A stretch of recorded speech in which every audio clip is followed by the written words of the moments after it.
Hello, all my entrepreneurs and business leaders, and welcome to the Michael Esposito Show, where I interviewed titans of industry in order to inform, educate, and inspire you to be great. My guest today is a transformative leader, founder, and the CEO of Conductor, a digital investing platform improving the performance of retirement and investing. Please welcome Sheryl O'Connor. Well, thank you for having me, Michael.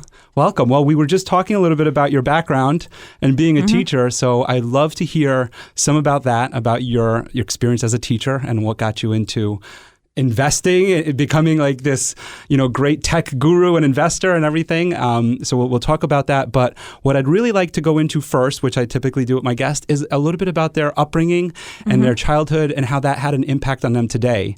And you shared some great stories about your travel and your dad and some of the inspiring words he had. And I'd love for you to share that with our audience today. Okay, so I guess I had a pretty normal childhood. I grew up in a small town in Massachusetts.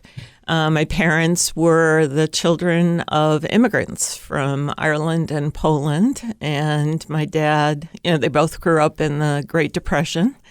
And my dad enlisted in World War II right at the end. And then when he came home, he married my mom, and they, bought a small home and started a family. And he took advantage of the GI Bill at the time and got a degree in engineering. So it was the typical, Ozzie and Harriet type of household. Had two older brothers, and I was the youngest and only girl. So what was that like growing up as the only girl and with two older brothers? It was great, actually, because my parents treated us all the same. So, we got to do all the trumping through the woods and playing baseball and doing all the things that I guess if I had grown up in a family of girls, I wouldn't have gotten to do. But, we were pretty much free-range kids. I would think that, and we'll go into more about your tech background and some of the accomplishments and achievements you've received as a woman CEO and founder. But I'm thinking that some of that had to do with being able to feel empowered later on in life. I think so, because we were the type of kids that got up in the morning, had breakfast, we were out the door, and we didn't come home until supper. And we would just wander through the woods, and there were lakes and streams and baseball fields and, pickup games. And we were just very free spirits. And I think that whole lifestyle kind of gave us a lot of confidence and independence that maybe sometimes kids don't have today, where their lives are more structured. But yeah, being a small town, everybody was watching out for everybody, though. So if we did anything that wasn't, acceptable, my parents got a phone call about it from somebody, who would see a pack of kids on bikes doing something. But it was a lot of fun to grow up in a small town. They knew about it very quickly. And you mentioned that since your dad was an engineer, he had a philosophy, which was we could solve any problem and accomplish anything. All we had to do was learn about it and then do it. Yeah. Could you share with us a little bit more about that and how that, I mean, obviously it stuck with you from your childhood, so there was a lot of things that might have happened where he kept saying this and reinforcing this idea that if you learn and you try hard, you can accomplish. What were some of these things that may have happened? I mean, he grew up, his dad was an electrician. And, would fix anything. So people would bring their radios or whatever to my grandfather, and he had a little shop in the back of his house.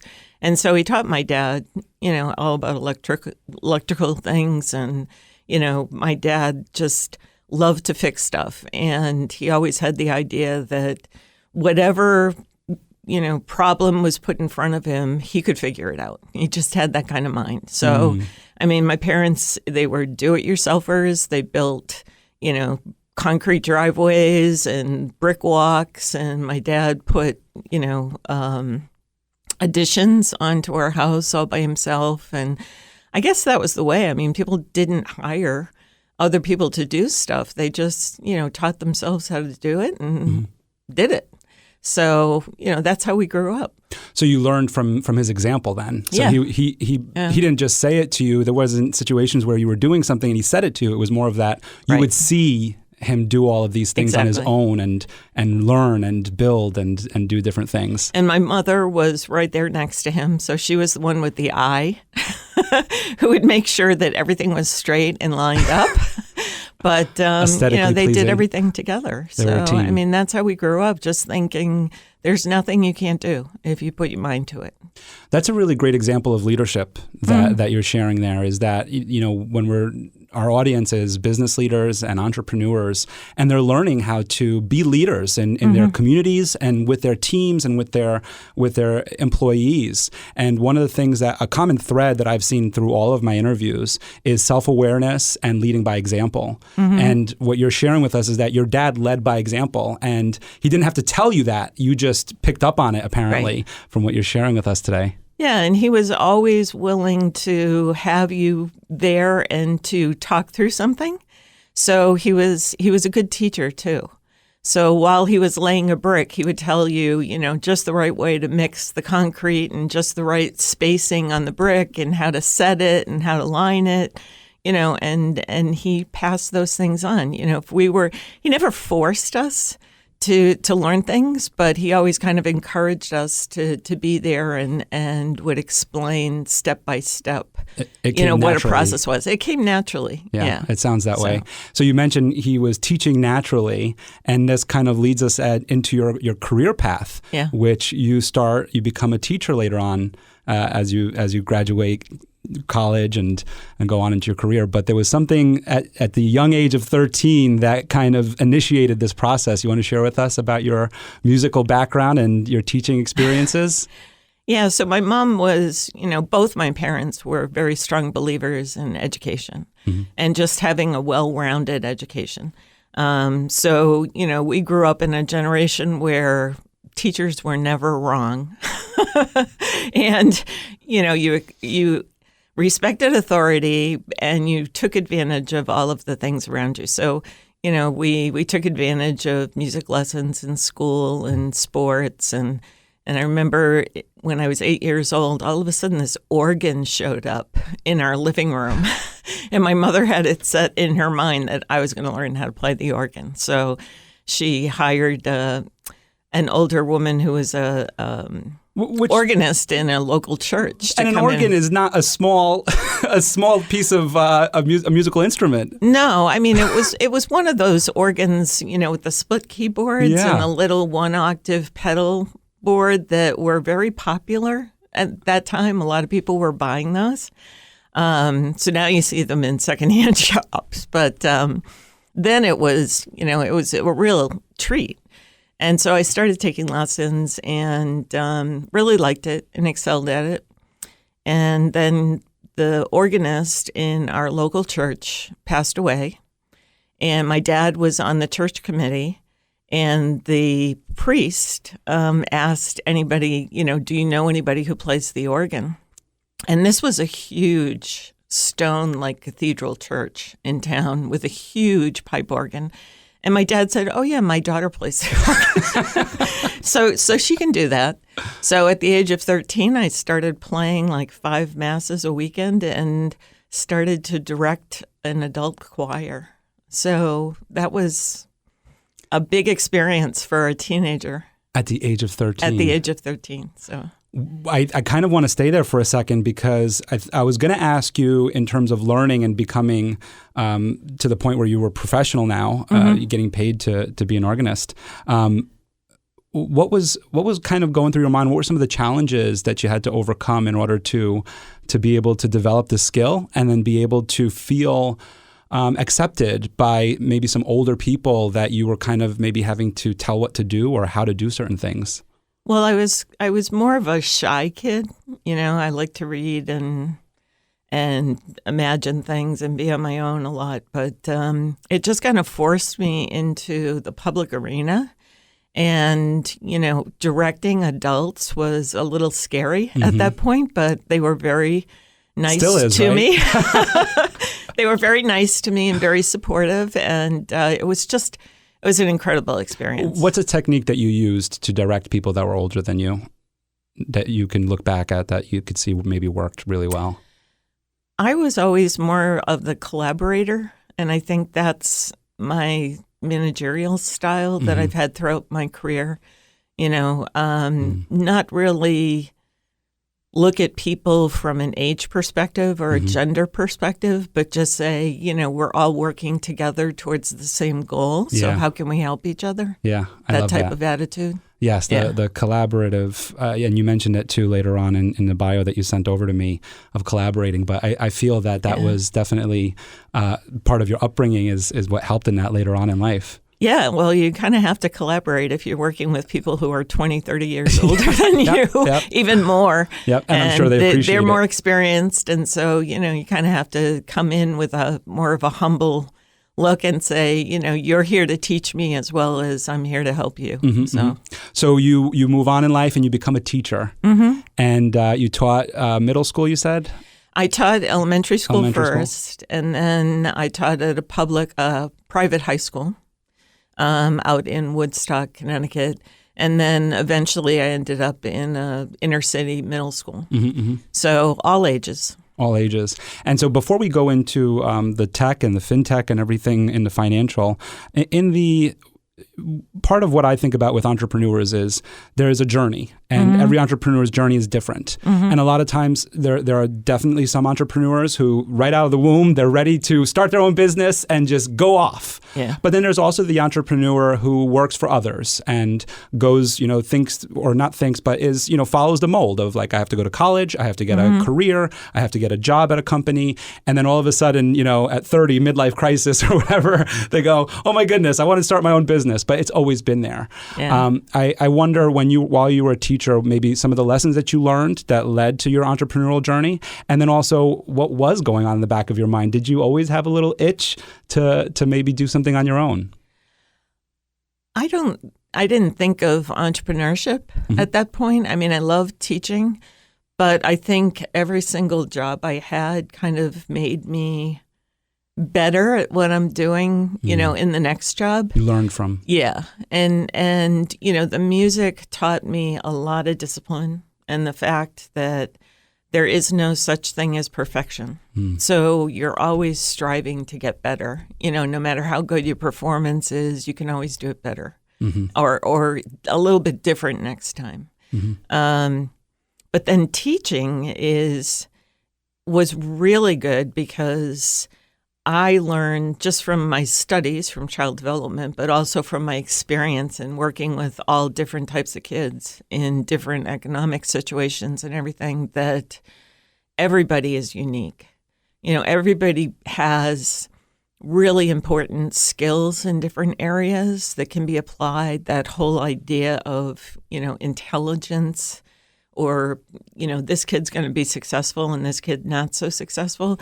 I mean, you realize that everybody's a different human being. They communicate differently, and they can contribute really important things to the world, and not always in the traditional sense. Right.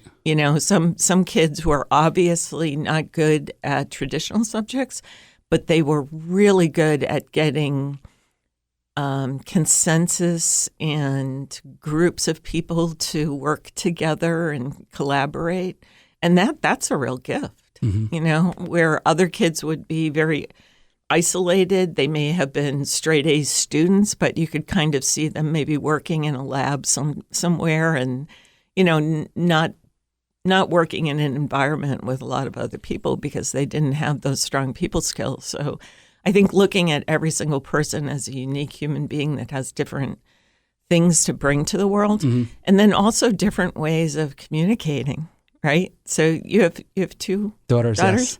You know how different they are. Right. I mean, you learn that people communicate in different ways. They take in information in different ways. Some people are very visual. Some people are very oral.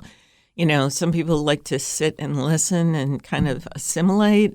Others do it by interacting and talking back and forth with other people. So that was really valuable because no matter what you go into, understanding how to work with people around you and different personalities I think is a really important experience. So.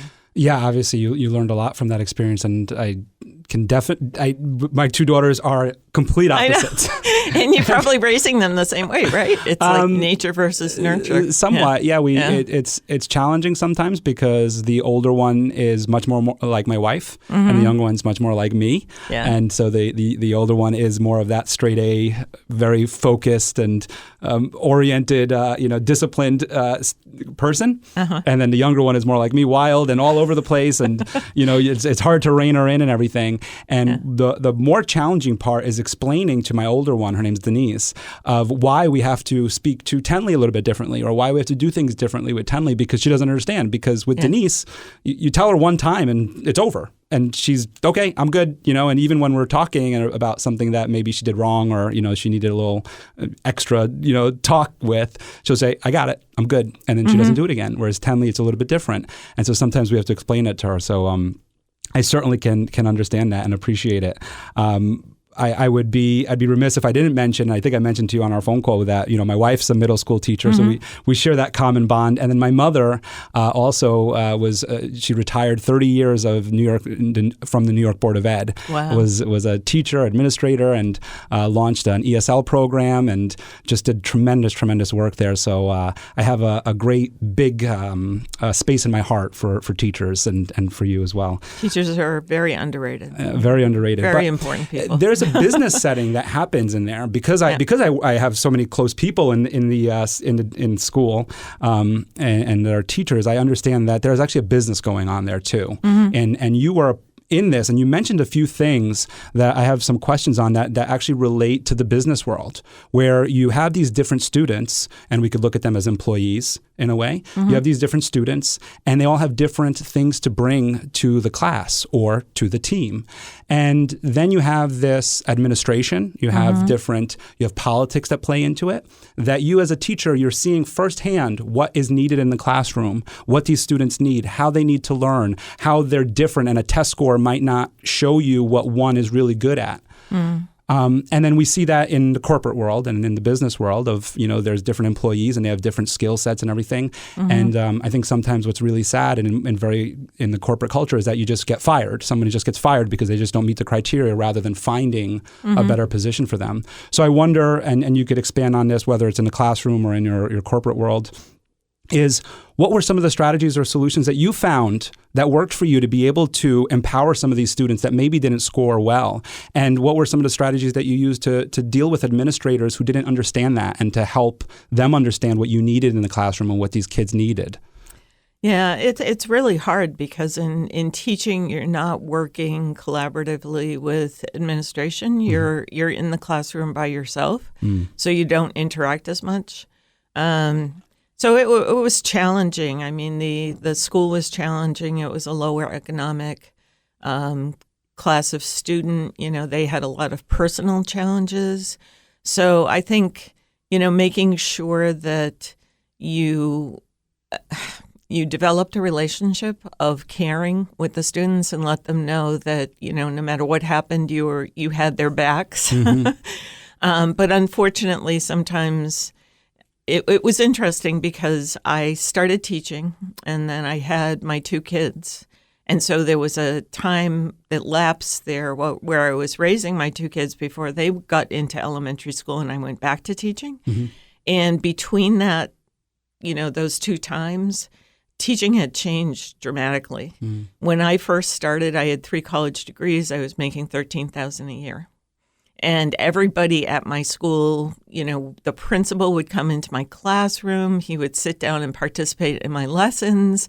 The kids loved him. The teachers were very collaborative. Everybody was there because they loved teaching. When I went back, I found that although salaries had gone up, and maybe because of it, a lot more money had gone into administration than into the classroom. And there were people there who weren't there because they loved the kids. They were there because it was a good salary and they got the summers off. So I think, teaching is it's one of the most challenging jobs, but one of the most important jobs. But I think making sure that the people who go into teaching do it for the right reasons and that the people who are leading them are also doing it for the right reasons, and that should all go back to the good of the child in the seat, right? Not the football team or whatever. It's making sure that kid gets the best grounding and preparation for a successful, happy life. Yeah. And I think some of the things that you said there is building trust with that student. Definitely. It sounds like. And if we were to relate it to the corporate world, it also sounds like building that trust with your users, your subscribers, your customers, and then making sure that you as an employee and anybody that you hire in the C-suite or executives or whatever are also passionate about the work that's being done, because then they in turn care about the customer in the end, right? Yeah, so I went from like a public school environment into a large corporate environment. And that was an education unto itself, working for a large insurance company, a couple of large insurance companies that, people are people. So there's still politics, there's still favoritism, there's still, inequity, and trying to maneuver that, kind of hierarchy of the org chart, and realizing that people are not always promoted who deserve it. Yep. And some people, retain positions that they really are not doing a good job in, but because of politics, they stay there. And then on the other hand, the people who make it up to the top and maybe don't have the structural opportunity to help others succeed. So it's very difficult in a large organization with thousands and thousands of people to, kind of enact change. So that taught me some lessons of what I should take to the entrepreneurial world and what I didn't want to take to the entrepreneurial world and do differently. So one of the things I wanted to do differently when I opened up my first business was to ensure that people could have the space and the support to realize their own potential, to be able to grow and develop their skills and have the opportunities to learn. And in a small company, you get to wear a lot of hats. So that's a really great learning experience because you're the person who's answering the phone. You're the person who's working with the accountant firm. You're the person who's, making the decisions on the technology and what the strategy is for the company and the hiring and, all the other things that go as part of a business. So you learn very quickly, but I think all of the lessons that you take with you from, at least for me, from the music and the teaching and then working for large corporations helped me be better at, starting an entrepreneurial effort and succeeding at it. Yeah, that's exactly what I was getting at with the teacher question too, of that. I'm sure it taught you a lot to where you are today. So you made a big transition from being a teacher, which I guess I'm assuming that part of the shift was because you could see that the passion wasn't there around you, and there was part of that. And then you got into software development. Yeah. And you mentioned that software development and music are very similar. And so I'd love to hear more about how software development and music are similar and a little bit of your experience there. Well, when people think of music, they think of more like art and emotion and things like that. But music is actually very scientific and it's a language, and it has a lot of rules. And in order to get to the more artistic, creative part of music, you have to go through the hard work of learning the rules and the language and all of that grounding and practice. It's very similar to coding. So coding is a language, and it follows certain rules. And if you break the rules, you're not going to be successful. Your program isn't going to work. So I was lucky enough to go into an area after I went through my training where there were a lot of experienced mentors, and we were assigned a mentor. And so we had people that we could go to and say, look, I have this problem. I'm supposed to be doing this program. It's supposed to accomplish this. It's not compiling. I don't know what the issue is here. And then they would help you work through that problem. So, it's very rules-based. It's language-based. but you're trying to achieve a successful goal. Right. You know, you want your program to run and do something, just like you want your performance to be successful. So Right. a lot of the same Like principles, or a lot of the same principles and skills. Yeah, no, that's a very interesting way to think of it. And when you think of it that way, it almost makes it easier. Like, oh, okay, I could learn this because all I got to do is learn the rules. Yeah. You mentioned that there was mentors there, and I really love the idea of a mentor, a coach, and what they are able to help you accomplish. Could you speak a little bit more about the mentorship that you received and the impact that had on your career? Yeah, I mean, just having somebody that you can go to when you're frustrated with a problem or you need guidance, I think that's really important. So, you know, my job when we set up the asset management firm, my job was to build an operations that would support, you know, advisors. So develop relationships with custodians and develop an infrastructure internally to be able to, you know, open accounts and trade accounts and things like that. And I had to build a team, and these were people who didn't necessarily have experience in what we were doing. So we were lucky enough, you know, to have an environment where we were all in the same room. My whole team was, and as I added to the team, we kept adding, you know, desks.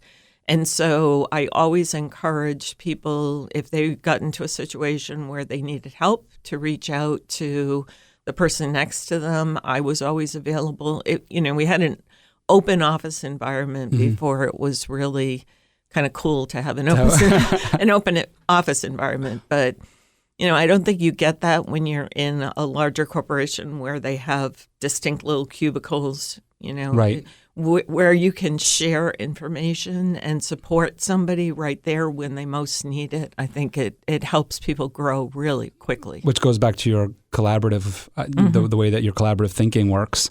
I just wonder with mentorship, what advice you have for our entrepreneurs and business leaders out there that are listening in order to seek a mentor, or how to go about getting a mentor and being able to build a relationship with somebody that they would like to be their mentor. It's hard because when you're an entrepreneur, I mean, you know, as an agent, you do a lot of, you know, self-directed work, right? And you're kind of leading that effort. So you don't have anybody around you or on top of you as the CEO, right? You're the top of the organization. So what I've tried to do is to reach out to people through partnerships or through firms that I've worked with in the past and, you know, nurture those relationships to the point where if you have a problem, you can reach out to them and say, look, I'm faced with this. What would you advise? And then about a year and a half ago, we actually put together a formal advisory board with people who were leaders at different companies throughout the industry, where we get together once a quarter, but I always, you know, communicate with them via email or text or phone call and say, look, you know, we have this opportunity. Can you help us out with it? Right. So just recently, we have the opportunity for an enterprise level agreement with a very large firm. And so these are thousands of potential seats, licenses for our software. And of course, you're in competition with other software firms and you have to do a presentation and proposal. So bringing those advisory board members in who have done this for very large firms before and gone through this situation is extremely important to get their feedback and their expertise and their guidance on that. So I think, you know, developing at first a more informal advisory kind of relationship with people, and then eventually developing a formalized advisory board of folks that you can count on for their expertise and guidance is really important. Yeah. Really and important. What I picked up on it is that you're building a relationship. The reason for my question is that I think that a lot of people think that seeking mentorship or getting a mentor or being a mentee is kind of like a title of sorts of like, will you be my mentor? Yeah. And I've made that mistake so many times too of like asking somebody, will you be my mentor? And honestly, those never worked out. Yeah. Whereas the one where I had built a relationship with, I have one at Toastmasters and in different parts of my life where, the person saw something in me and decided to give me a couple tips, and then I reciprocated with them. Right. And we talked and we got to know each other's families, and we got to know each other on a personal level, but also on whatever it was that we were working on. In my Toastmasters case, it was for speeches, and that's so important. You just hit on something that people don't realize is that mentors don't need to come from your industry. Mm-hmm. They can come from anywhere. They can be somebody in your local. I was a Rotarian for years, and I learned so much from the older members in my Rotary Club, just because, they had gone through like large charitable projects or even in their own business careers, whether they were small businesses or they work for large corporations. Everybody has something that they can teach you. Mm-hmm. So don't narrow yourself to saying, I work in X industry, so I have to find a mentor in that industry, right? Because a lot of the real gems of wisdom and support that I've had in my life have come from people that were not related to what I was working on at all. Yeah, I like that you touched on that too, is that it doesn't have to be, if you're in the financial industry, it's got to be a financial person. Yeah. I really like that you said that. But just going back to the relationship, and I learned this from Simon Sinek, which was that it's got to be a give and take relationship too, of like, you're not just taking, you're also giving back to your mentor. Mm-hmm. And you're providing some kind of value to them of like, why are they mentoring you? There's some value that you're giving back to them as well. And I heard some of that too in terms of your advisory board, and I think that's really great advice for our entrepreneurs. Yeah, and what I love now is, with my advisory board members, they're on the board for 2 years, so we've gone for almost about 1.5 years with some of them, and now they're calling me and saying, hey, do you know this person? Can you tell me a little bit about, what they're doing? Or can you introduce me to the person at this?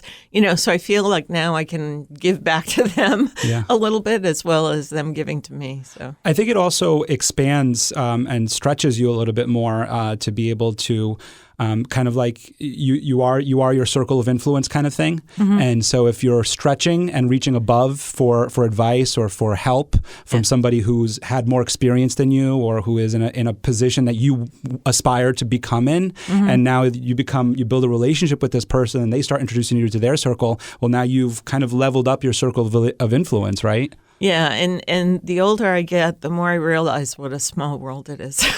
Because everybody knows everybody. That whole Kevin Bacon thing, 6 degrees, I think it's more like 2 or 3 degrees. It's amazing the connections, that you realize once you start really, truly networking. And I would say to younger people, start networking early, and make sure that, that networking is not selfish. Mm-hmm. Do it for the joy of getting to know people and learning more about them. Mm-hmm. And then someday, you may be able to help them or vice versa, but don't go out there for the purpose of, hey, I'm going to develop a network that's going to benefit me. Right. Yeah, that's Gary Vee calls it the long game. We've all heard that term, but that's who's he's on it right now these days, Gary Vee.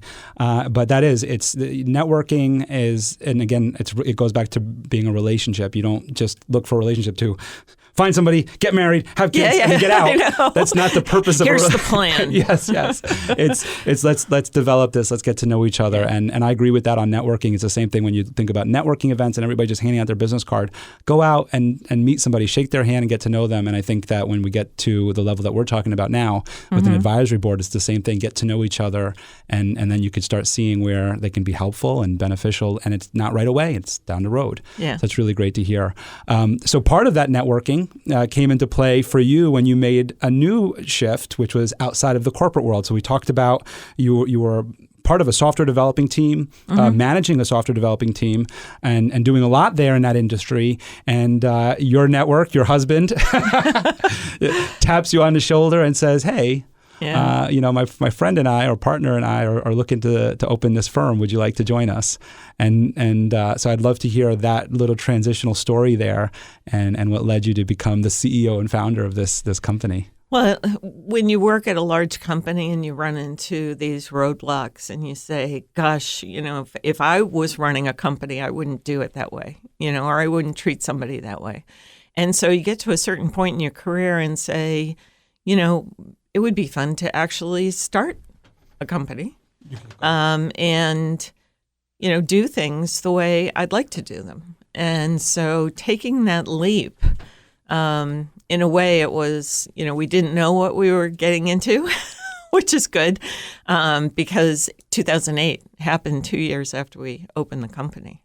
So we were, getting going, and then 2008 hit. Fortunately, our company continued to grow through the economic crash. So because there's a shift in names, just what's the company that you started in 06? It was called 3D Asset Management. Okay, that was 3D. Yeah. And so that was, my husband was, he had been involved in investments since he had graduated from college. So he had worked in the broker-dealer and investing world.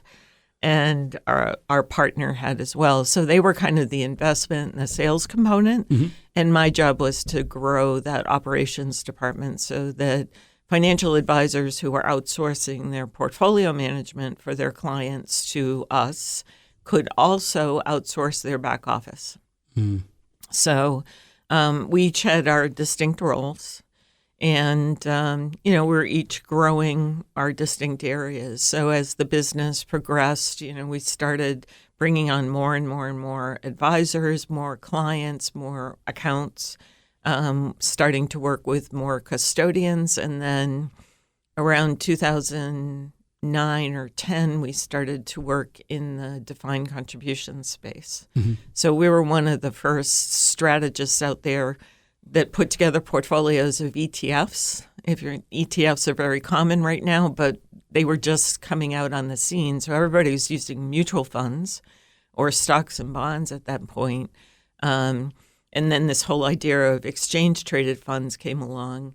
And so when we could develop portfolios based on our investing philosophy with exchange-traded funds, we launched our ETF portfolios. Okay. So once record keepers for defined contribution plans could handle ETFs, they're priced a little bit differently than mutual funds.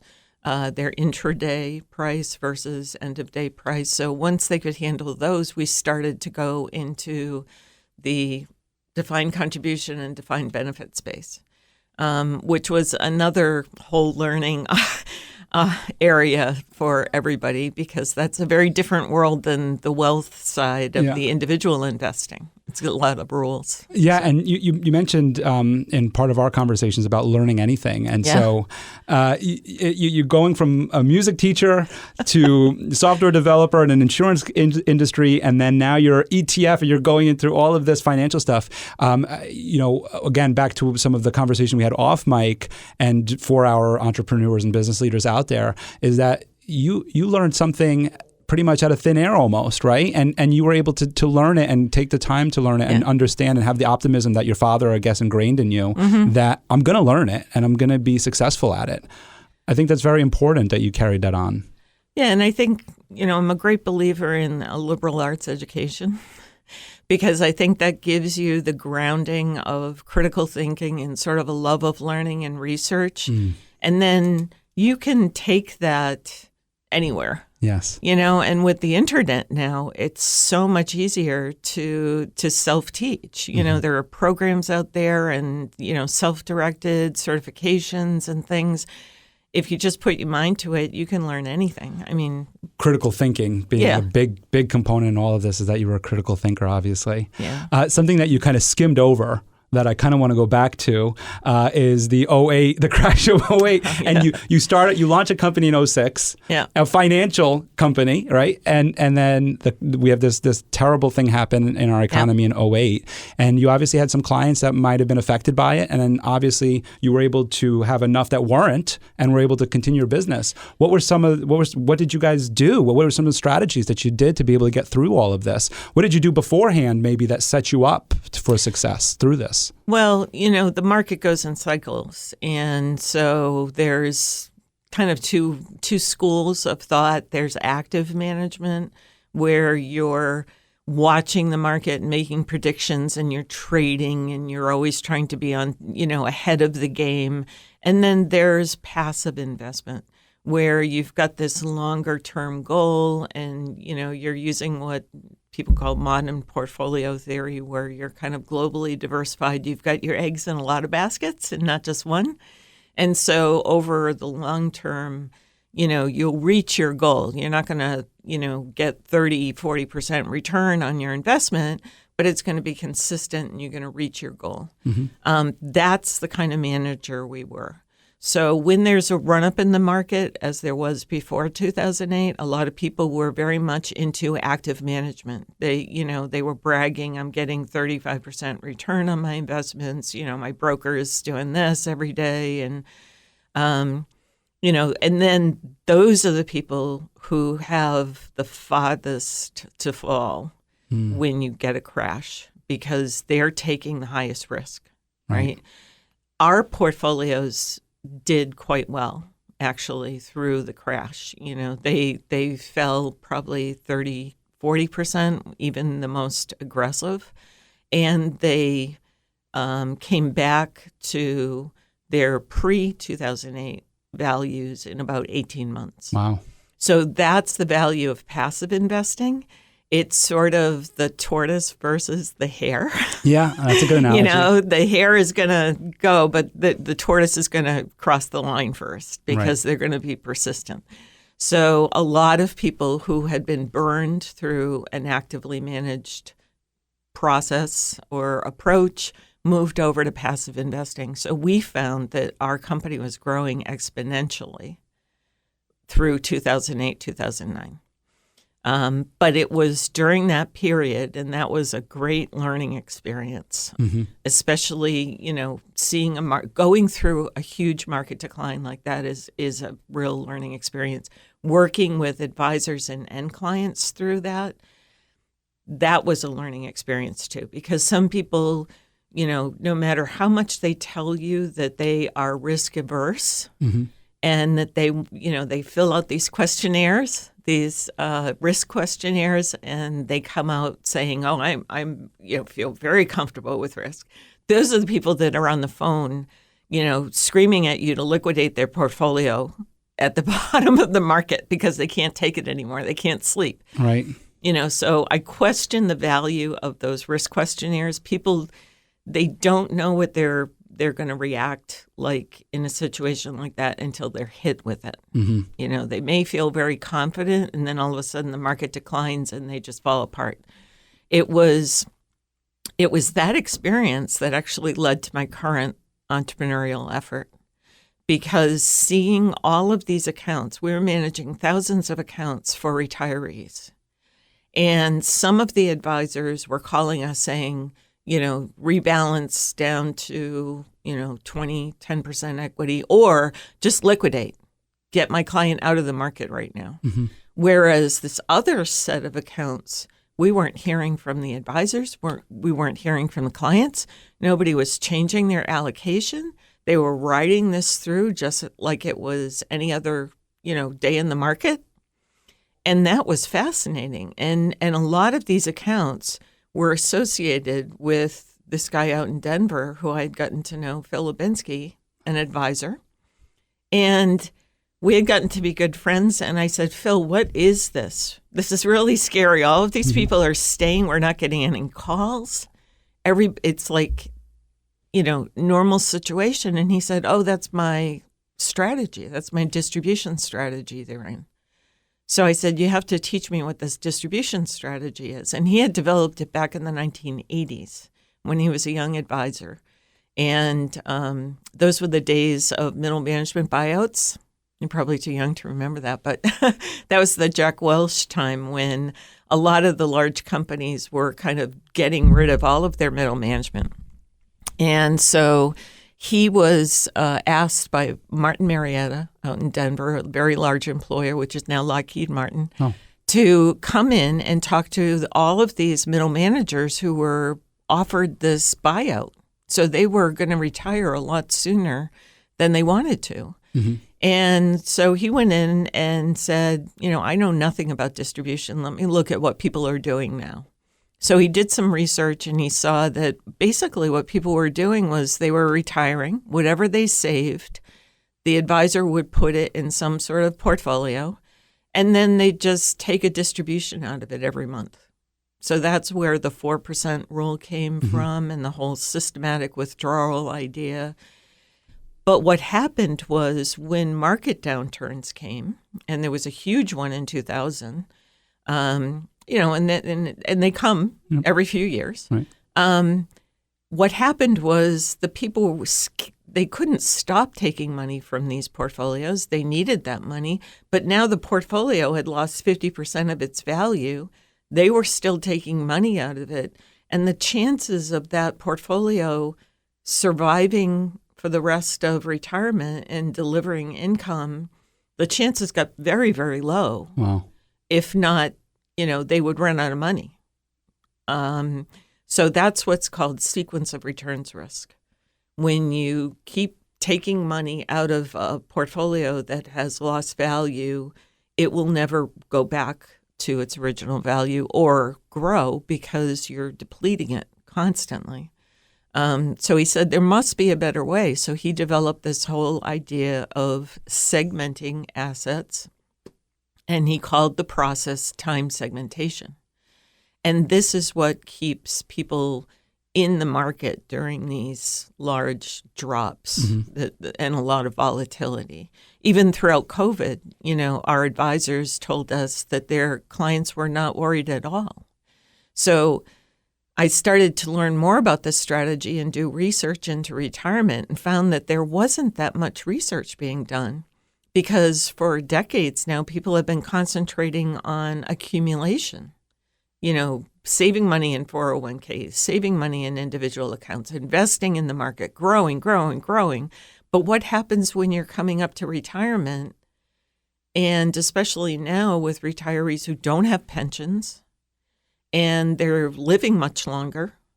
So we're seeing people who want to retire at 60 who could very well live to be 100 or more. Right. That's 40 years in retirement. That's as much as the time they spent in their career, even more. Mm-hmm.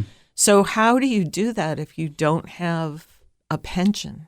If, and Social Security, unless they do something about it, that might be in jeopardy.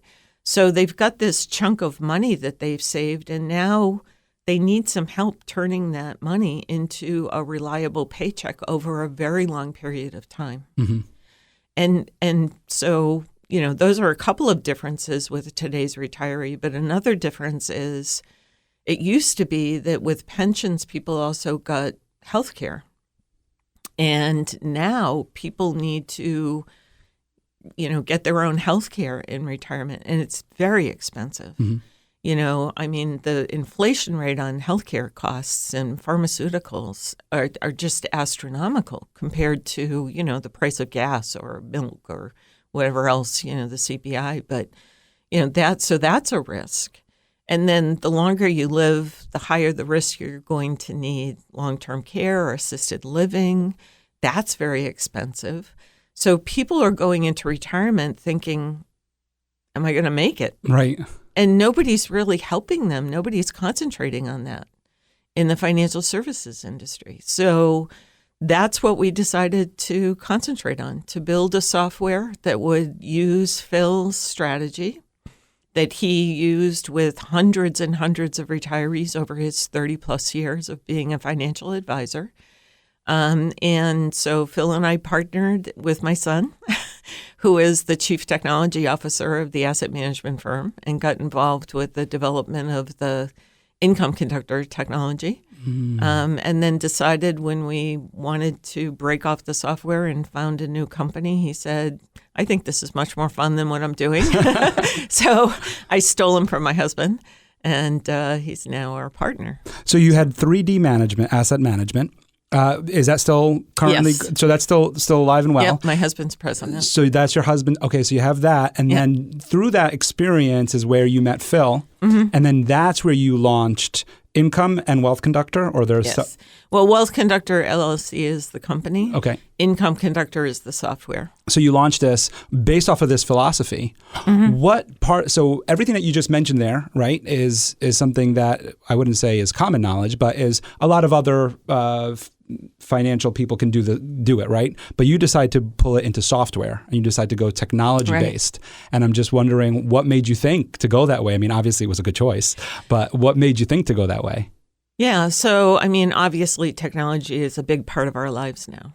And in order to grow a business and make it efficient and compliant, there's a lot of regulation in our industry, a lot of requirements around data and processing. You need technology.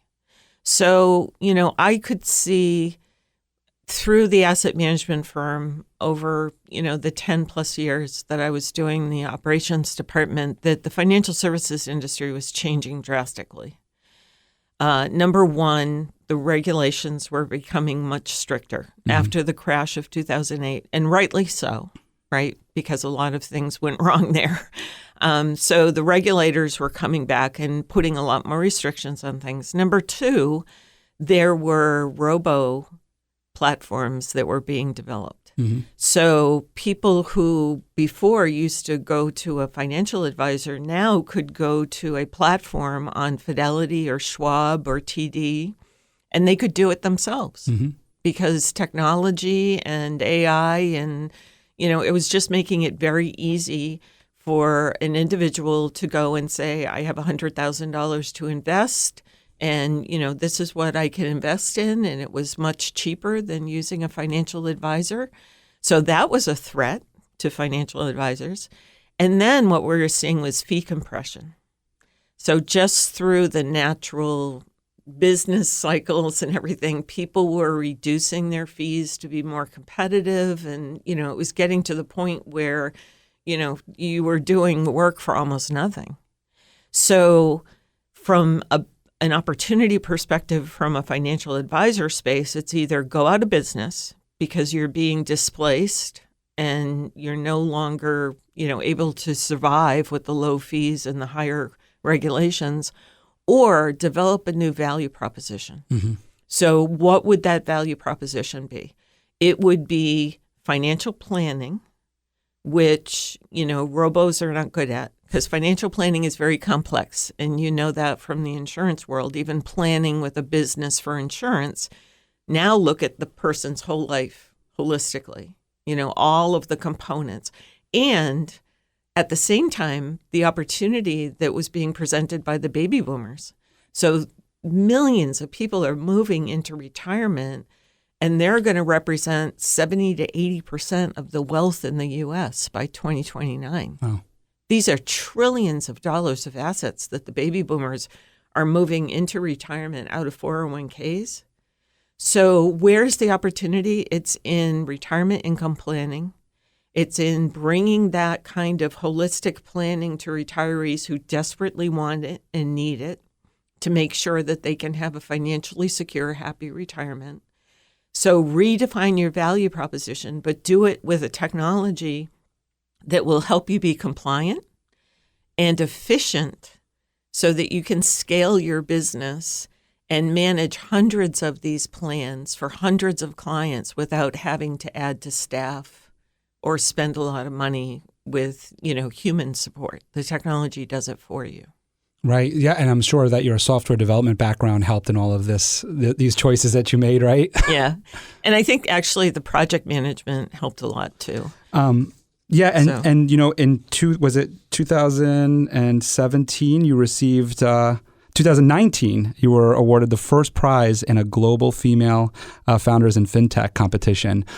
Just a little bit about that, because that's a pretty cool award to get. Yeah, that was right after we had launched the company. And I think I came across this competition on LinkedIn. It's with a group down in New York called Quesnay. And so they have, they've developed a real support platform for females in technology.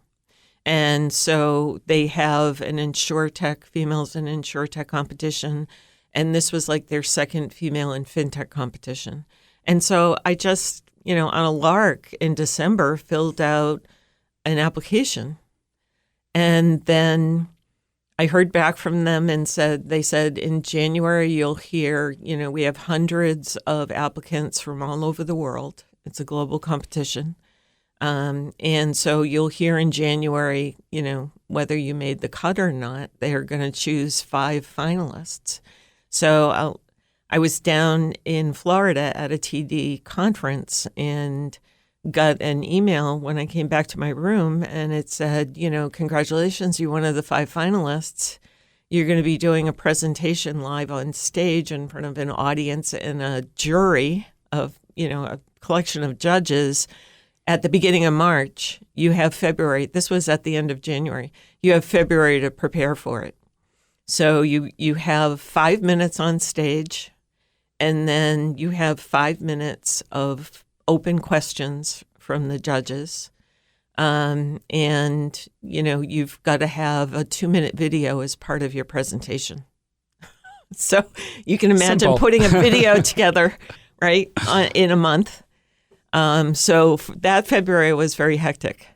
And then, just practicing. I mean, there again, my performance came into to help. It's funny when being you said in front of an audience. I said first prize in global female founders, and the word global doesn't really click until you said worldwide, because I think we're so the World Series of baseball makes us think when we say global, we're like America, which is such a terrible way of thinking. But this is a global competition that you won in, and I think that's really, really wonderful. And I would like to hear about the importance to you as being a female founder and the significance that has on our next generation. Well, I hope it's, something that will not be so uncommon in the future. Just in the past few years since I launched this company, I see a lot more CEOs and women in board positions and advisory board positions, and in top leadership roles. So I think, it's happening in a lot of different areas. My daughter is an engineering professor, so she has come up through the ranks in an area of engineering that is very engineering is male-dominated, period. But her specialty is astro engineering, specifically in combustion. So, she's sent us pictures of her lab where there's been like 30 guys and her standing in the middle saying, "Can you pick me out of this picture?" So hopefully things are changing. You see women in more male-dominated areas and women in higher positions in those areas as well. And what's the importance of having women in those areas to you?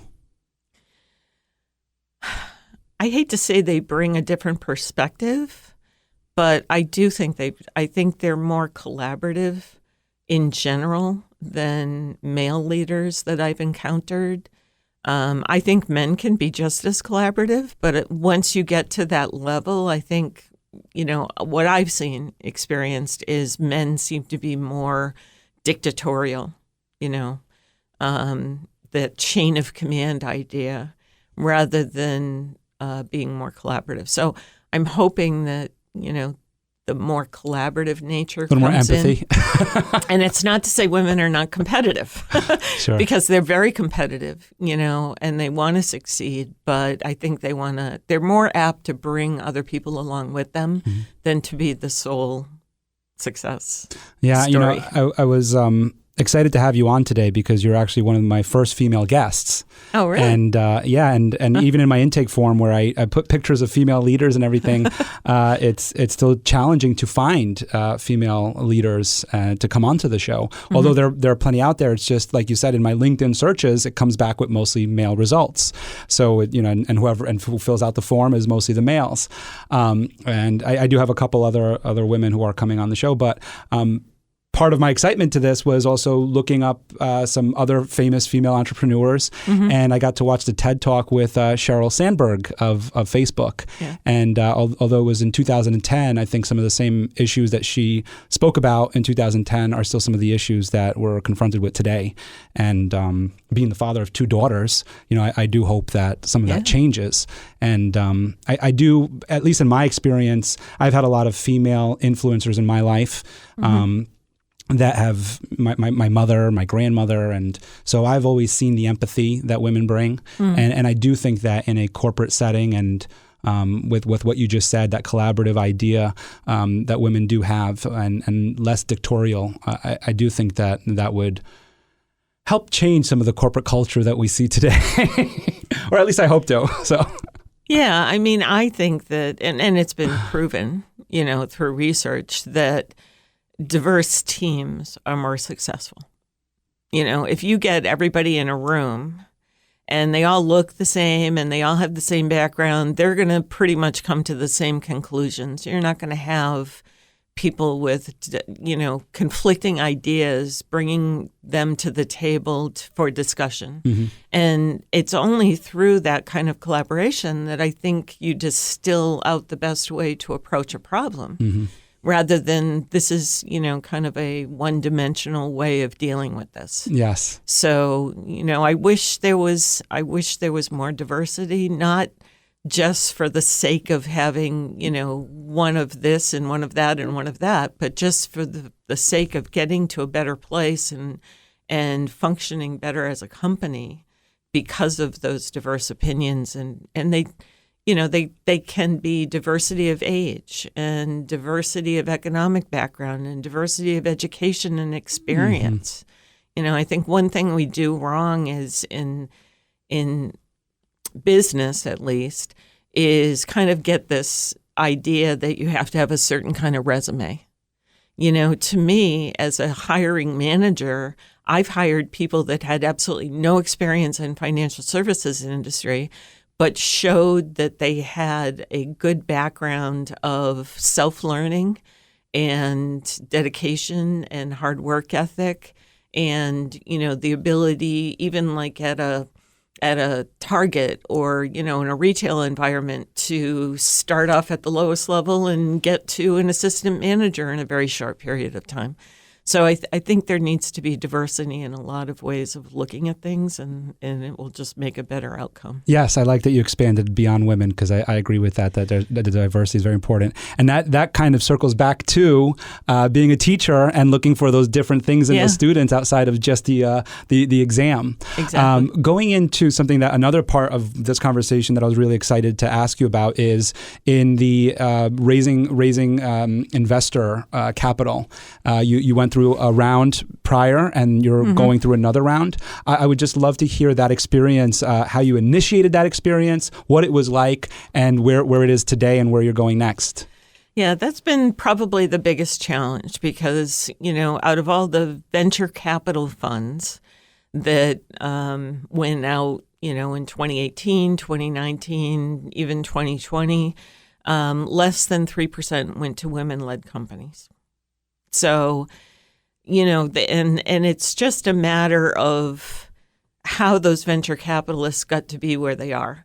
So a lot of people who are venture capitalists were former entrepreneurs or, made a lot of money in a certain industry, and now they want to give back by investing in that industry. And so when you look back at the people who made a lot of capital 10 years ago, they were guys. So a lot of the venture capitals firms are led by men. Mm. And, then there's what I call the Facebook bias. So that's the looking for that young dude who has that incredible idea, who's like halfway through college at this point and comes in and does this incredible pitch, and they exist, and they're, incredible opportunities to invest in a Facebook or an Amazon or an Airbnb, or an Uber. But you can't just have those large companies. I mean, the world is made up of a diverse need of services and levels of services and types of companies. So why not spread the money around? Don't just look for those, what they used to call unicorns. But they still do. They still do. Yeah, the unicorns. Obviously great investments and exciting when they come along, but there are also, bread and butter companies that are doing great things and serving great needs like ours out there. Yeah. Where, so the first round was basically seed capital. So the founders put money in, and then 3 angel investors who are all from the industry and all know what the problem is around retirement, who understand what we're doing and are very supportive of it.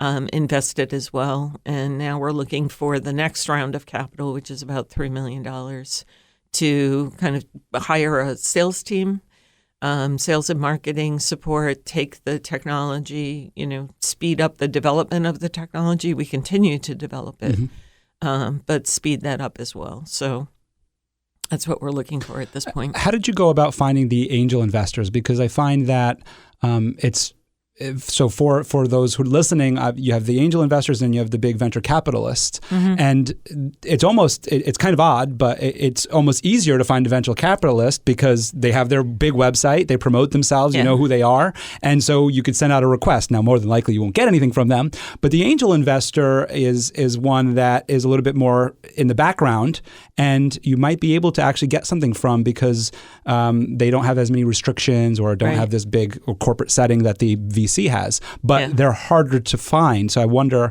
how do you go about finding the angel investor to be able to invest in your company? Well, there are angel groups. Okay. So, there are angel groups in every big metropolitan area. And then there are also angels that are state-based groups. So there are ways of reaching those folks through organizations. My angel investors came to me kind of serendipitously. I was at an advisor conference, sitting at a lunch table. I sat down just at lunch to network with some people, and it was me, an advisor, and then this gentleman on the other side of the advisor. And I sat down and I said hi, and the advisor was going on and on about himself, and I didn't want to interrupt, so I just kind of listened and listened. The other guy was politely listening. And then he stopped and said, well, I got to get to a big meeting. I got to get to a presentation or something. And so the other guy looked at me and said, well, he goes, you didn't have a chance to say anything. Why don't we introduce ourselves? So I did. He asked me what I was doing, and I gave him my, 2-minute elevator pitch about what the firm did and what we were trying to accomplish. And he said, can you stay here? I'm just going to get some dessert. I'm going to be right back. I'd like to talk to you. And so he came back and we talked for another half an hour. And after we went back to our home states, I did a demo for him and he met the other 2 founders. And then he brought along another angel and they both invested. So I didn't really go looking for them. They came to me. The power of networking. Yeah. Yes. Again. Yeah. Just be open to the people around you. And you were prepared too. I think another thing for those listening is that you were prepared. You had your 2-minute pitch ready. You were ready. You were gearing up to accept investment apparently. So you had the answers and you were able to do a demo. You had that prepared. So the preparedness I think is also there that shouldn't be overlooked. So when you meet these people, when you're networking and putting yourself out there, you have to be prepared to be able to get it. So is this next round of $3 million, is this venture capital or is this going to be angel? We'll see. My best investment opportunity would probably be a strategic partner. Mm-hmm. So that would be somebody in the industry, whether it's an advisory platform, another software company, maybe even a PE firm that owns a portfolio of companies in this space looking for something to fill a certain niche. I'd like it to be a strategic versus just a passive investor. Yeah, and I think that that's very important. From what I've found too is that these relationships could be 10 years and longer. So you want to make sure that this partner is somebody who actually understands what you're doing and can help in some respect. So not just understand what you're doing, but also be able to help you develop the business. Yeah. So offer opportunities for growth within their portfolio or within their firm. And that's wonderful. Yeah. So going into your next 5-10 years, you're looking to expand a sales team and everything. Yeah. Where do you see your company, the technology, and the people that you're helping in the next 5-10 years? Well, I'm kind of hoping that, through this strategic partnership that it would lead to an acquisition. Okay. So just growing out, just getting as big as possible. Yeah. As we conclude this episode here, I just want to touch a little bit on your volunteerism and some of the things that you've done in the community. And one thing that it was significant to me was you care about our oceans. I think it's significant to everybody. But I have a big fish tank, and I love my. Do you? It's a 75-gallon, and it's and I have coral in there, or dead coral, really, not live coral. Plastic coral. But no, not plastic. It's the rocks. It's actual coral? Oh, yeah. Okay. I'll tell you a quick story so you could actually understand what I mean. Okay. So my wife and I are on our honeymoon in St. Martin, and we took the little ferry out to St. Bart's for the day, and we would go around St. Bart's, and it was this coral, like all this dead coral, and dead coral is like the white rocks with all the different textures and everything. They're just beautiful. I mean, real live coral is even more beautiful, which is where I want to get at with your volunteerism. And it's just beautiful, this white coral. So I get on and I tell my wife we had rented a little Jeep, and I said, and she's my new wife now, right? She's like she's only we just got married, we're just getting to know each other, and I go, I just want to see these rocks, I just want to see them, and I pick one up, and it's like about this big, so it's about 50 pounds. It's a big rock, and it's beautiful. Yeah. And I see another one, and there was just so many, but these two like really stuck out to me, and I was like, I just want to carry them around the island, I said to her. And she's like, I don't know, what's this guy doing? Well, then we get to the ferry. She goes, well, what are you going to do with these rocks? And I go, well, I'm going to carry them onto the ferry. We'll just keep them in our room, So I carry these two big 50-pound rocks, one in each arm, and onto the ferry. And then now we're a couple days go by, and we're ready to leave. And I said, well, I kind of want to take them home. So I took them home. Did you put them in your suitcase? I put them in my suitcase. Wow. And I took them home. We're gonna not worry about any regulations right now, but I took them home, and I have these two big beautiful rocks in a fish tank at home, and but I just love it. And so I've watched so many documentaries about our coral reefs and about our oceans and about the bleaching that occurs, which is probably why I was able to find these rocks, about all the bleaching, which means that these beautiful corals, these beautiful plants, that are actually, they're not plants, they're actually live organisms that they're living creatures that actually just turn white and die because of the pollution, because of global warming and all these other things that are happening in our world. So I started learning more about it and, desire to get more involved. But you are involved. You're a scuba. You've been doing scuba for over 25 years, you said? Yeah. And you're obviously very into the oceans. Could you share a little bit more about that as we... Well, I was always, my mother never learned how to swim. So she made sure that as soon as we could walk, we could swim. And we always had a pool in the backyard. So I got my life-saving certification when I was 12. And, I love being in the water. So we would go... We grew up not far from Cape Cod and the beaches and Rhode Island. We'd always be in the water in the ocean somehow. And I grew up like with Sea Hunt. And do you remember The Amazing Mr. Limpet or The Incredible? Remember the Don Knotts movie? Yeah, where he turns into a fish. I always wanted to be that. So I would dream about turning into a fish. So I am not happy if I'm far away from water.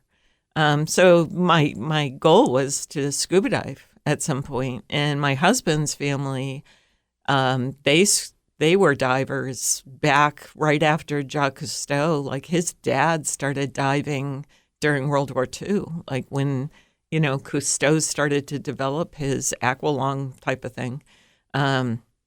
So they've been diving for a long time. So when our kids were old enough, we got certified. And then when the kids got old enough, they got certified. So it's just been an amazing experience to travel around the world with our dive group. We've been to Fiji and the Maldives and Indonesia, the Red Sea, Saudi Arabia, and just experience the cultures as well as the oceans. Yeah. So. And you said that to me too, that you learn so much from all these other cultures and are able to bring them into your corporate, your business life, all these core cultures. Yeah. And one last thing that you do that I think is incredible as well is as a Rotarian, your Rotary group. I didn't even know that there was a Rotary group in India, but you have a Rotary group in India and you give out books to the people in India. And I just wanted to just end with that because I just thought that was so beautiful. Well, that was, I was president of my club for a year. Everybody rotates. So I was on the board for about 5 years, and then I worked my way up to president. All presidents have to have a major project, and minor projects throughout the year. So my major project was the Rotary Foundation it's a worldwide organization, Rotary International. So there are millions of Rotarians all around the world. And Rotary is a very big organization in India. And so part of what you can do is you can partner with these international Rotary clubs on projects. And your club puts in money, their club puts in money, and then the Rotary Foundation matches or even gives more towards that. And so the interesting thing was that my Rotary Club was based in East Hartford, Connecticut, and that has a lot of, it's a lower economic community that's got a lot of needs, and a very diverse community. And so the interesting thing about my project was you would think that I was partnering with these Indian clubs in order to bring books to Indian children. But what happened was these clubs were very, very wealthy. And they gave money to my project, which was to buy and outfit a bookmobile that would be stocked by the public library. And it would travel all around town during the nice part, the 3 seasons, and bring books and other resources to people who didn't have the means to get into the center of town to the public library, the transportation or the, just the money for even a bus. Mm-hmm. And so they would go out to these communities and distribute books on a regular basis and other services. So that was my project. That's cool. That's awesome. I love that. I love the fact that the importance to give back and be. I think that as a Rotarian, and I should have known this because I'm a Toastmaster, and I know Toastmasters and Rotarians are actually we've kind of joined forces, and Toastmasters is an international organization as well. So it's kind of silly of me to not think that the Rotary would be as well. But it's just so nice to be able to give back, and I think that goes back to our founding companies, and you're giving to the community when you're doing this. You talked about that with the baby boomer generation, and part of the reason why you started Wealth Conductor was to be able to give back to the baby boomer generation and be able to help them. And it starts by giving service to our community and being part of the Rotary and becoming the president, because not everybody wants to take on that responsibility. It's a tough responsibility to you're just that serving. That was one of my hardest jobs. Yeah, you're not getting paid for it. It's paid. A lot of hard work. You don't necessarily have a team around you, and you're just giving, but it teaches so much. I think it teaches so much as a leader. And also we talk about leading by example. Your team at your company can see that, and then they also start learning how to give. I think leading a volunteer organization is a lot harder than leading a company with employees. Because they are incentivized to come and make the company successful because they're enriching themselves, right? They're getting a salary and they're furthering their career. In a volunteer organization, getting people to give more and more of their time and their resources towards your goal, I mean, it's much more of a challenge as a leader and a manager. So I think there were a lot of lessons there too, to make sure you get, somebody's real passionate buy-in to what you're doing, because they're not getting anything more out of it than a personal satisfaction. Yeah. Not a paycheck. Well, the passion is very important. And I think when you're thinking about becoming an entrepreneur, that's why being passionate about what you're doing is very important, because in the beginning, you're not going to get much out of it outside of like the hard work and hopefully helping someone. And so the financial gain hopefully comes later down the road. But that's definitely a lesson to be learned from it. As we conclude, I always like to just ask any tips of wisdom, any guidance, advice for our entrepreneurs and business leaders out there coming from you and your experiences. I would just say, believe in yourself, and wherever life takes you, feel confident that, you can tackle it and be a lifelong learner, and just never shut doors on anything, because one thing leads to another and you never know what's going to happen. That's wonderful. Thank you so much, Sheryl. And Sheryl, your company website and any email or handle that you'd like to just share with everyone? Yeah, incomeconductor.com. So we have a contact form on there. So anybody who wants to learn more about our company can just go to the website, fill out a contact form. If you're a financial advisor and you'd like to try out our software, we have a 30-day free trial, and can provide demos as well. Great. And all of that will be in the show notes. So, but if you're listening, there it is, incomeconductor.com. Thanks so much for coming on the show today. Well, thank you. It's been delightful. Same here. Thanks. Thank you for listening to The Michael Esposito Show. For show notes, video clips, and more episodes, go to michaelespositoinc.com/podcast.